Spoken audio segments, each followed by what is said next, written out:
Howdy! Now we're going to make histograms in Excel. This is relatively easy once we have our bins and frequencies. If you don't know how to make bins and frequencies in Excel, go ahead and watch the video on making frequency tables in Excel. Once we have the bins and the frequencies, to actually make the histogram graph, go to the Insert tab, click on Column, and the first choice under Two-Dimensional Column. Sometimes you'll see that data already shows up in the graph, and sometimes it doesn't. In our case, it did not, so we're going to go over to Select Data. Click on Select Data. Once this is open, under Legend Entries, click Add. Series name is the title of the histogram. This one is called Steve's Bowling Scores, because this data is taken from Steve's bowling scores. Under Series Values, delete what is in the space already, and then highlight your frequency. The vertical axis, the up and down y-axis, has the frequencies for our different bowling scores. Click OK. If we look at our graph, move this out of the way. If we look at our graph, we see we have the bars, the different frequencies. The labels that we have on the horizontal axis don't correspond to the bowling scores, so we need to make them correspond.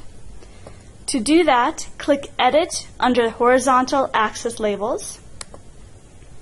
Now from here, you can highlight your bins, or you can see what I did is I wrote out the actual categories.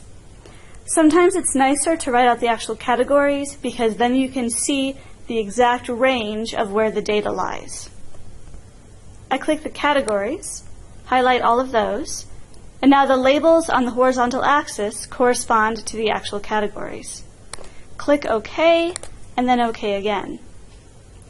Since we're looking at a histogram, we want to have the bars touching.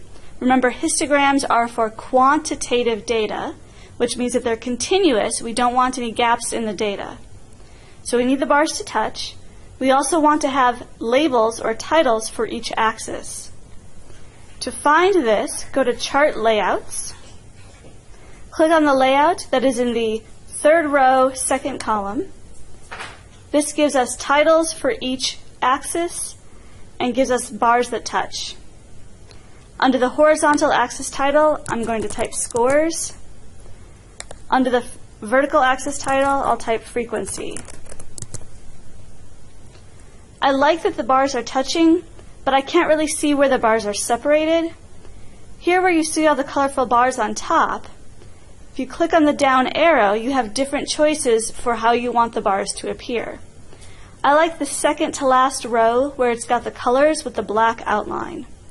For example, if I click this green Style 37, I can see the bars in green, but with black lines separating each bar.